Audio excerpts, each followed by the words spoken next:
Hi, boys and girls. Today's story is called A Pocket for Corduroy by Don Freeman. Don Freeman is the author, and remember, the author is the person who writes all the words.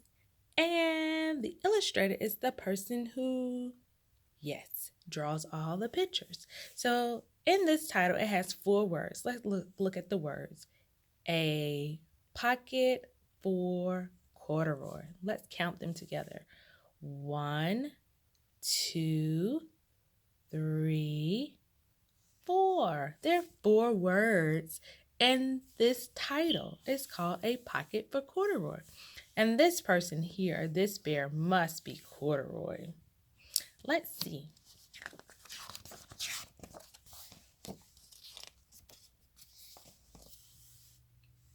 One late summer afternoon, Lisa and her mother took their laundry to the laundromat.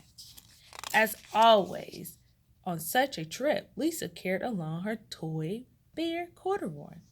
So this toy bear here is Lisa's friend. The laundromat was a very busy place at this hour. Now, Corduroy, you sit right here and wait for me, Lisa said. I'm going to help with the wash. So look at her. She's telling her bear to stay still. Like, see if that bear is going to listen. Corduroy waited patiently. Then he suddenly perked up his ears. Lisa's mother was saying, be sure to take everything out of your pocket, Lisa dear. You don't want your precious thing to get wet and soapy. Pocket? Said Corduroy to himself. I don't have a pocket. He slid off the chair. I must go find something to make a pocket out of, he said, and he began to look around. Oh my, what did Lisa tell Corduroy to do? You're right, she said, sit right there. First, he came to a pile of fancy towels and washcloths, but nothing was the right size or color. What color and size do you think Corduroy is looking for? Then he saw a huge stack of colorful clothes in a laundry bag. There ought to be something in here to make a pocket out of, he said. Without hesitating or without waiting, he climbed inside the bag, which was filled with pieces of wet laundry. The dampness didn't bother Corduroy the least. This must be a cave, he said as he sighed happily. I've always wanted to live in a dark, cool cave. You want to live in a dark, cool cave? Maybe he wants to live in a dark, cool cave because he's a bear. When the time came for Lisa to fetch her bear, he was gone. Oh, Mommy, she exclaimed, Corduroy isn't where I left him. I'm sorry, honey, said the mother, but the laundromat will be closing soon and we must be getting home. Oh no, I wonder Lisa gonna want to leave the laundromat without her bear. Lisa was reluctant leaving without the bear. That means she didn't want to, but her mother insists. You can come back tomorrow, she said. I'm sure he'll be still here. As they left, a young man wearing an artist's beret was taking his wet laundry out of the bag. The very bag Corduroy had discovered. Before he knew it, Corduroy was being tossed, together with all the sheets, shirts, shorts, and slacks, inside the dryer. But just as the artist was shutting the glass door, Corduroy tumbled out onto the floor. How in thunder did that bear get mixed up with all my things? The artist wondered. Poor Corduroy was damped all over. That means he was wet. At least I can do for you is give your overalls a good drying, said the man. He unbuttoned Corduroy's striped shoulder straps and put his overalls in the dryer.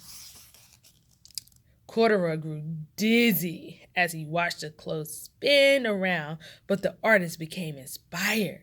This would be a wonderful painting, he said as he took out his sketch pad of his pocket and started drawing the swirly colors. I can hardly wait to get back to my studio.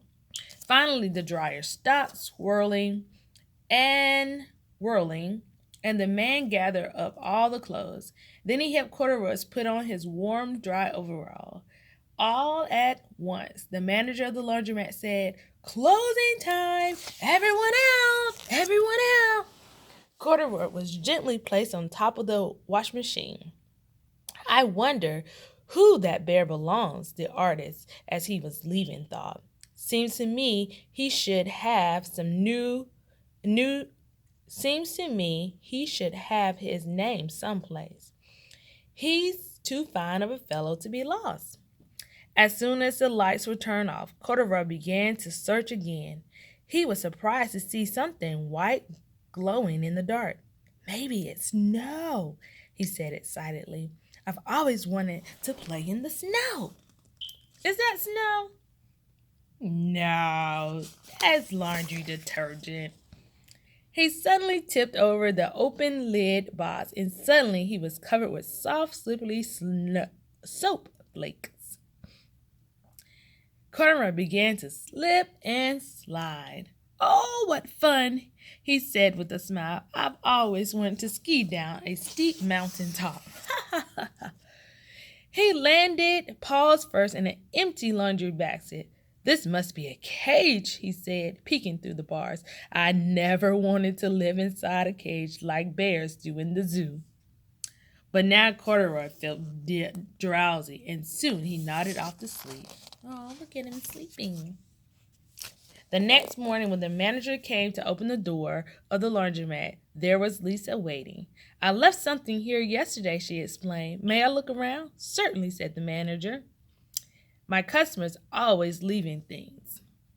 Lisa was searching under the chairs in the back of the washing machine when she heard the manager call, "Is this what you're looking for, Senorita?" "Yes, sir, my best friend," shouted Lisa. She came running. She reached out and picked Corduroy out of the basket.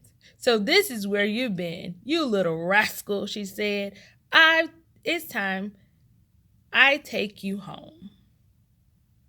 Lisa thanked the manager and ran out the door and down the street, holding Corduroy tight in her arm. "I thought I told you to wait for me," she said. "Why did you wander away?" I was looking for a pocket," Corduroy said. "Oh, Corduroy, why didn't you tell me you wanted a pocket?" asked Lisa, giving him an affectionate squeeze. "Oh, look." That very morning, Lisa sewed a pocket on Corduroy's overall, and there is a card I made with your name on it to keep you tucked inside. "I've always wanted a purple pocket with my name tucked inside," said Corduroy, as he and Lisa nudged nose. And that's the story about Corduroy.